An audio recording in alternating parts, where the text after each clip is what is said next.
Walton smart fridge presents TVS ইনসাইটে আপনাদের স্বাগত জানাচ্ছি আমি Sheikh Abdullah. Walton is a global brand. World class innovation নিয়ে ওয়ালটন এখন দেশের সীমানা পেরিয়ে পৌঁছে গিয়েছে 50টিরও বেশি দেশে। ওয়ালটন, ঘরে ঘরে বিশ্বজুড়ে। আমরা আজ কথা বলবো আগামী অর্থ বছরের বাজেটে ভর্তুকি নিয়ে।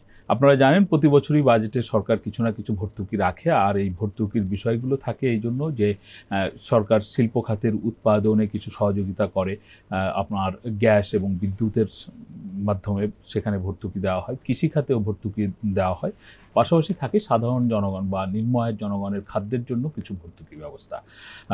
সব কিছু মিলিয়ে আগামী অর্থ বছরে কী ধরনের ভর্তুকি থাকছে, কোন জায়গায় কিভাবে সেইটাও সরকার বরাদ্দ রাখছে, এই নিয়ে টিভিএসে বিশেষ প্রতিবেদন প্রকাশিত হয়েছে। প্রতিবেদনটি করেছেন টিভিএসের স্পেশাল করেসপন্ডেন্ট আবুল কাশেম। আমরা তার কাছ থেকে আগামী অর্থ বছরে ভর্তুকি পরিকল্পনা শুনব। আবুল কাশেম, আপনাকে স্বাগত জানাচ্ছি। আপনার যে স্টোরি, আপনি বলছেন যে আগামী অর্থ বছরে সরকার ভর্তুকি ব্যবস্থায় বিশেষ কিছু চিন্তা করছে, সেটা আসলে কী ধরনের চিন্তা সরকার করছে বা ভর্তুকি কেমন থাকছে আগামী অর্থ বছরে? ধন্যবাদ আপনাকে। আপনি জানেন যে বাজেট অলরেডি প্রায় চূড়ান্ত পর্যায়ে আছে। আগামী 2 তারিখে সরকার বাজেট ঘোষণা করবে। তো ভর্তুকি নিয়ে আমরা যেটা জানছি যে এখানে আসলে সরকারের যে নতুন কোনো ইনোভেটিভ আইডিয়া সেরকম কোনো কিছু নাই। দীর্ঘদিন ধরে বাংলাদেশে যেসব খাতে ভর্তুকি দিয়ে আসছে সরকার, যেমন গ্যাস, বিদ্যুৎ, কৃষি, তারপরে খাদ্য নিরাপত্তা, রপ্তানি প্রণোদনা, তারপরে হচ্ছে রেমিটেন্স প্রণোদনা, এসব খাতেই ভর্তুকি থাকছে। নতুন এমন কোনো খাত সরকার ডিটেক্ট করে নাই যে এখানে বাড়তি ভর্তুকি দেওয়ার দরকার আছে বা এই সেক্টরে ভর্তুকি দেওয়ার দরকার নেই, এরকম কোনো কিছু সরকার চিন্তা করছে না। তো এবার আমরা যতটুকু জানতে পেরেছি যে গত অর্থ বছরের চলতি অর্থ বছরের যে বাজেটটা এখন আছে, যেটা 30 জুনে শেষ হয়ে যাবে, এই বাজেটে যখন গত বছর ঘোষণা করে তখন এখানে 1,20,000 কোটি টাকার মতো ভর্তুকিতে বরাদ্দ রাখা হয়েছিল। তো এবার মূল বাজেটে সেটা 4-5 হাজার কোটি টাকার মতো কমতে পারে, এরকম আমরা জানতে পারছি যে এটা 1,15,000 থেকে 16,000 কোটি টাকার মতো হবে। তো কমার কারণ, হ্যাঁ, এই যে ভর্তুকি যেটা কমছে, এটা হচ্ছে বেসিক্যালি আমরা যেটুকু জানছি যে এটা কমছে গ্যাস এবং বিদ্যুতে। যে বিদ্যুৎ সেক্টরে আপনি জানেন যে গত অর্থ বছর হচ্ছে প্রায় 40,000 কোটি টাকার মতো ভর্তুকি ছিল। কারণ ছিল যে তার আগের অর্থ বছরের ভর্তুকির অনেক টাকা বকেয়া ছিল, সরকার সেগুলি পরিশোধ করতে পারছিল না, এবং হচ্ছে কিন্তু এই সংশোধিত বাজেটে ওই 40,000 কোটি টাকা দিয়েও কাভার হয়নি। পরে গ্যাস বিদ্যুতে এটা বাড়িয়ে 62,000 কোটি টাকা করা হয়েছে। ফলে সরকার মনে করছে যে আগামী অর্থ বছরে যে বিদ্যুৎ এবং গ্যাসের ভর্তুকির যে এরিয়াটা, সেটার প্রেশারটা থাকবে না। প্লাস হলো যে আন্তর্জাতিক বাজারে অনেক দিন ধরেই হচ্ছে জ্বালানির দাম কমতির দিকে, গ্যাস, তারপরে জ্বালানি তেল এবং কয়লার দাম কমতির দিকে। এই কারণে সরকার বিদ্যুতে হচ্ছে এবছর 35,000 কোটি টাকার মতো রাখতে যাচ্ছে, এটা আমরা জানতে পারছি। এবং এলএনজি আমদানিতে যেটা গত বছর 7,000 কোটি টাকা ছিল, আপনি জানেন যে এখন কিন্তু গ্যাসের ডিমান্ড বেশি, এবং সরকার এই বছর এডিশনাল কার্গো 8টা কার্গো ইনপুট করছে। হয়তো আগামী বছরও গ্যাসের ডিমান্ডটা থাকবে, কিন্তু সরকার চাচ্ছে যে অভ্যন্তরীণ উৎস থেকে গ্যাস উৎপাদন বাড়িয়ে এই চাহিদাটা কীভাবে ট্যাকেল দেওয়া যায় আমদানি না বাড়িয়ে। তো সেখানে আমরা জানতে পেরেছি যে ওখানে 1,000 কোটি টাকার মতো কমতে পারে, এবার 6,000 কোটি টাকা রাখতে পারে। এটা হচ্ছে গ্যাস এবং বিদ্যুতে। মাঝখানে ব্যবসায়ীদের সঙ্গে একটা বৈঠকে হচ্ছে বিদ্যুৎ জ্বালানি উপদেষ্টা, উনি অবশ্য বলেছিলেন যে সরকার যে ভর্তুকি দিবে, আমাদের প্রকৃত ভর্তুকি তার থেকে আরও অনেক বেশি লাগবে, সেটা উনি অবশ্য বলেছিলেন। আচ্ছা, যাই হোক, তো গ্যাসের ক্ষেত্রে হচ্ছে আপনার আগামী অর্থবছর সরকার হচ্ছে 5টা কূপ খনন করতে যাচ্ছে, এবং সেই জন্য এডিশনাল বরাদ্দ থাকছে বাজেটে, আলাদা করে বরাদ্দ থাকছে। সরকার অভ্যন্তরীণ উৎস থেকে গ্যাস বাড়াতে চায়। এখানে আরেকটু আমি বলে রাখি যে আপনার গ্যাস বিদ্যুতের ভর্তুকি বলেন বা কৃষির ভর্তুকি বলেন, খাদ্য রপ্তানি রেমিটেন্সের যে ভর্তুকিটাই বলেন, বাজেটের যেটা বরাদ্দ রাখা হয় এটা কিন্তু একটা প্রজেকশনের ভিত্তিতে, হয়তো লাগবে আর একটু বেশি, কিন্তু সরকারের বাজেট হচ্ছে একটা আয় ব্যয়ের একটা হিসাব মিলাইতে হয়, সেই হিসাব অনুযায়ী তারা একটা মিলিয়ে দেয়। কিন্তু বাস্তবতার সাথে এটা সবসময় হচ্ছে হেরফের হয়। যেমন আপনার এক্সপোর্টে যে 2.5% প্রণোদনা, এই রেটটা ফিক্সড আছে, কিন্তু যদি আপনি রেমিটেন্সে যদি হচ্ছে রেমিটেন্স প্রবাহ এখন যেভাবে বাড়ছে, এটা যদি কন্টিনিউ করে, তো তাহলে আমার টাকার অঙ্কে ভর্তুকির পরিমাণ কিন্তু বাড়বে। রপ্তানি হচ্ছে প্রণোদনার যে রেট আছে সেটা যদি অব্যাহত থাকে, যদি এক্সপোর্ট বাড়ে ভর্তুকি বাড়বে, এক্সপোর্ট কমে গেলে ভর্তুকি অটোমেটিক্যালি কমে যাবে। আর যেটা আমরা জানতে পারছি যে কৃষিতে আপনিও একটা নিউজ করেছিলেন যে কৃষি মন্ত্রণালয় এবছর 25,000 কোটি টাকা ভর্তুকি চেয়েছিল এবং চলতি অর্থ বছরের মূল বাজেটে 17,000 কোটি টাকা ভর্তুকি ছিল। তো আমরা যতটুকু জানতে পারছি যে এবছর নতুন বাজেটে এটা 20,000 কোটি টাকার মতো ভর্তুকি থাকতে পারে। আর খাদ্য নিরাপত্তা বা হচ্ছে সরকারের যেসব খাদ্য বান্ধব কর্মসূচি সেখানে প্রায় 7,000 কোটি টাকার মতো বরাদ্দ আছে, 7,300 কোটি টাকার মতো, এটা 10,000 কোটি টাকা হতে পারে। আপনি গ্যাস বিদ্যুতের ভর্তুকি নিয়ে বলছিলেন, আমরা দেখেছিলাম যে আন্তর্জাতিক মুদ্রা তহবিল যখন সরকারের সাথে ঋণ নিয়ে কথা বলে তখন তাদের একটা শর্ত ছিল যে গ্যাস এবং বিদ্যুৎ থেকে ভর্তুকি যাতে সরকার তুলে নেয় অথবা সরকার এই ভর্তুকি থেকে বের হয়ে আসে, কিন্তু আগামী অর্থ বছরও সেই ভর্তুকি থাকছে। তাহলে কি মানে IMF এর থেকে সরকারের যে শর্ত সেটা শিথিল হয়েছে নাকি আসলে সরকার এই প্রক্রিয়ার মধ্যেই থাকতে চায়? IMF এর সাথে যখন হচ্ছে এই লোন নেগোসিয়েশন হলো বা যখন যেটা মেন চুক্তি IMF এর সাথে বাংলাদেশের $4.7 বিলিয়ন, সেখানে বলা আছে যে 2026 সালের মধ্যে গ্যাস এবং বিদ্যুতে ভর্তুকি জিরোতে নিয়ে আসবে আর কি, ভর্তুকি পুরোপুরি প্রত্যাহার করবে। তো তারপরে আমরা দেখলাম যে তখন তো আওয়ামী লীগ সরকার ছিল এবং তারা হচ্ছে বেশ কয়েক দফায় অল্প সময়ের মধ্যে বেশ কয়েক দফায় গ্যাস বিদ্যুতের দাম বাড়িয়েছিল এবং তখন একটা সিদ্ধান্ত হয়েছিল যে সরকার 3 মাস পরপর হচ্ছে বিদ্যুতের দাম একটু একটু করে বাড়িয়ে এটা 26 সালে এটা হচ্ছে একটা ব্যালেন্সে নিয়ে আসবে। কিন্তু গত বছর 5 আগস্ট আওয়ামী লীগ সরকারের পতনের পরে অন্তর্বর্তীকালীন সরকার দায়িত্ব নেওয়ার পর গ্যাসের দাম একবার বাড়িয়েছে, কিন্তু বিদ্যুতের দাম তারা বাড়ায়নি। এবং আমি নিজে অর্থ উপদেষ্টার একটা সাক্ষাৎকার নেওয়ার সময় জিজ্ঞেস করেছিলাম যে আগামী অর্থ বছর হচ্ছে গ্যাস বিদ্যুতের দাম বাড়ানোর আরও পরিকল্পনা আছে কিনা। তিনি হচ্ছে এটা নাকচ করে দিয়েছেন যে আগামী অর্থ বছর আর তারা গ্যাস বিদ্যুতের দাম বাড়াতে চায় না এবং এই খাতে যে পরিমাণ ভর্তুকির প্রয়োজন হবে সেটা হচ্ছে ফাউজুল কবির সাহেবকে উনি এনশিওর করেছেন যে অর্থ মন্ত্রণালয়ের বাজেট থেকে সেটা দেবে।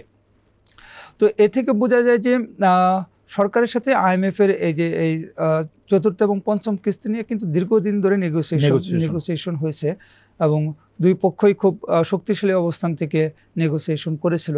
তো আমরা তখন যেটা জানতে পারছি যে সরকার এখানে একটা সান নিয়েছে যে যেহেতু ইনফ্লেশনের রেট অনেক হাই আছে, এই সময়ে হচ্ছে যদি গ্যাস বিদ্যুতের দাম আরও বাড়ানো হয় তাহলে সাধারণ মানুষের উপর অনেক প্রেশার পড়বে, ইনফ্লেশনে অনেক বেড়ে যাবে এবং এটা মোকাবেলা করার জন্য আপনার সোশ্যাল সেফটি নেট যে হারে বাড়াতে হবে, সরকারের আসলে রেভিনিউ সক্ষমতা নাই যে ওই পরিমাণ সোশ্যাল সেফটি নেট বাড়াবে। তো এই প্রেক্ষাপটে সরকার হচ্ছে IMF-কে এটা এনশিওর করেছে যে তারা হচ্ছে এখন যে ভর্তুকি আছে এটা এই সীমার মধ্যেই রাখবে, ভর্তুকির সীমাটা যাতে আর না বাড়ে বা ভর্তুকির পরিমাণটা না বাড়ে।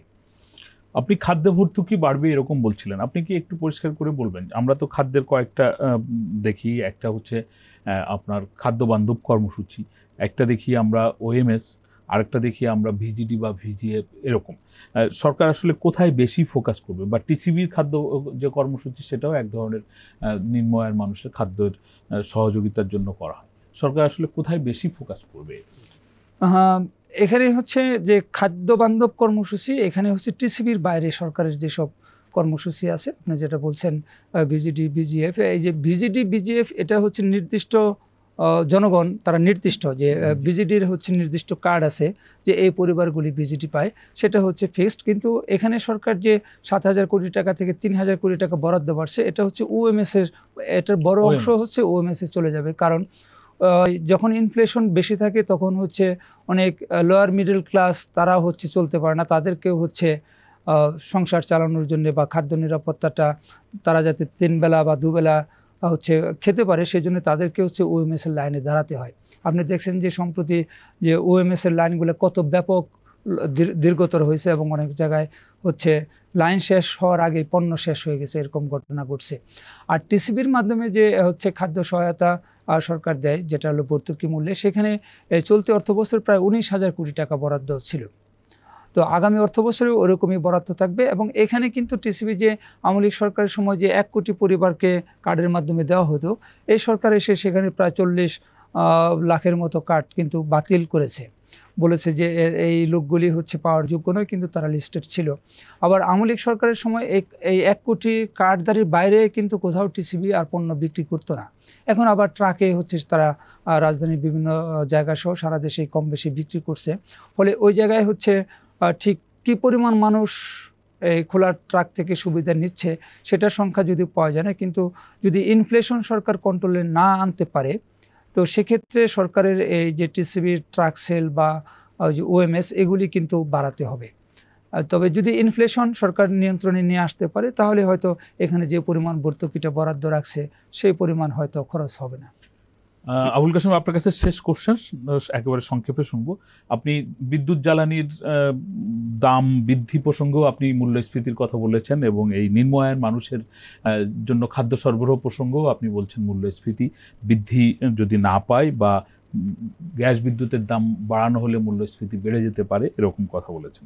আসলে সামনে অর্থ বছরে এখন সরকার যেসব পরিকল্পনা নিয়ে এগোচ্ছে তাতে সামনের অর্থ বছরে মূল্যস্ফীতি যে প্রক্ষেপণ সরকার করতে যাচ্ছে বাস্তবতার সাথে সেটা কতটা সামঞ্জস্যপূর্ণ? এটা আসলে একটু ব্রড কোশ্চেন হয়ে গেছে যে সরকার, আপনি দেখছেন যে গতকালকে আমাদের এক্সচেঞ্জ রেট 123 টাকা হিট করেছে, তার মানে টাকা আরও দুর্বল হচ্ছে। টাকা দুর্বল হলে আমদানি ব্যয় বাড়বে, ফলে পণ্যের দাম বাড়বে, এটা একটা বিষয়।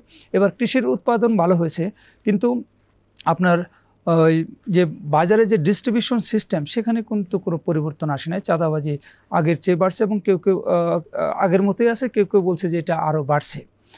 তো সিপিডি হচ্ছে 2 দিন আগে বলেছে যে আগামী অর্থবছর সরকার যে 6.5% ইনফ্লেশনের প্রজেকশন করছে, সিপিডি 2012 সাল থেকে 2025 সাল পর্যন্ত ইনফ্লেশনের ট্রেন্ড এবং কেন ইনফ্লেশন হয় এগুলো বিশ্লেষণ করে তারা বলেছে যে সরকার এই লক্ষ্যে আগামী অর্থবছরে পৌঁছাতে পারবে না। তারা বলছে যে এই যে এখন আমরা যে মে মাসে আছি, মে থেকে হচ্ছে আপনার ফেব্রুয়ারি পর্যন্ত হয়তো পণ্যমূল্য একটু একটু করে কমতে থাকবে, কিন্তু মার্চ থেকে জুন পর্যন্ত আবার বাড়তে থাকবে, কারণ কৃষির লিন সিজন ওই সময় বাজারে কৃষি পণ্যের সরবরাহ কমে যায়। এবং তারা বলছে যে এটা সরকারের পক্ষে সম্ভব নয়। এমনকি সরকার যে প্রতি বছর বাজেটের সময় একটা মিডিয়াম টার্ম হচ্ছে একটা প্রজেকশন এবং পরিস্থিতি বিশ্লেষণ করে একটা হচ্ছে প্রতিবেদন প্রকাশ করে, সেখানেও সরকার বলছে যে এক্সচেঞ্জ রেট হচ্ছে এই ইনফ্লেশন কন্ট্রোলের জন্য একটা বড় বাধা হতে পারে। এবং আরেকটা জিনিস বলছে যে এখন যে ইন্টারন্যাশনাল ট্রেডের যে একটা ভোলাটাইল অবস্থা, এতে আমাদের এক্সপোর্ট কমে যাওয়ারও আশঙ্কা আছে। তো যদি সেটা হয়, এক্সপোর্ট যদি কমে যায়, তো সেক্ষেত্রে এখানে পাবলিকের ডিমান্ড কমবে। ডিমান্ড কমলে হয়তো মূল্যস্ফীতি মডারেট করা সহজ হবে, কিন্তু এক্সপোর্ট কমলে আপনার আবার হচ্ছে রেভিনিউ কমবে, গ্রোথ কমবে, হ্যাঁ, ফরেন এক্সচেঞ্জ ইনকামও কমে যাবে। তখন হচ্ছে আবার এক্সচেঞ্জ রেটটা আরও হচ্ছে আমাদের টাকা আরও দুর্বল হবে, তো সেটা আবার কিন্তু ইনফ্লেশনকে উস্কে দেবে। ফলে আমরা আশা করব যে সরকার যে লক্ষ্যমাত্রা নির্ধারণ করছে ইনফ্লেশন ওই পর্যায়ে নেমে আসুক, কিন্তু বাস্তবতা আসলে ভিন্ন ইঙ্গিত দিচ্ছে। ধন্যবাদ আপনাকে। আমরা এতক্ষণ ধরে আবুল কাশেমের কাছ থেকে আগামী অর্থ বছরে ভর্তুকি, মূল্যস্ফীতি ইত্যাদি নিয়ে শুনছিলাম। আমাদের আলোচনা আপনাদের ভালো লাগলে আপনারা শেয়ার করবেন, লাইক করবেন। সকলকে ধন্যবাদ।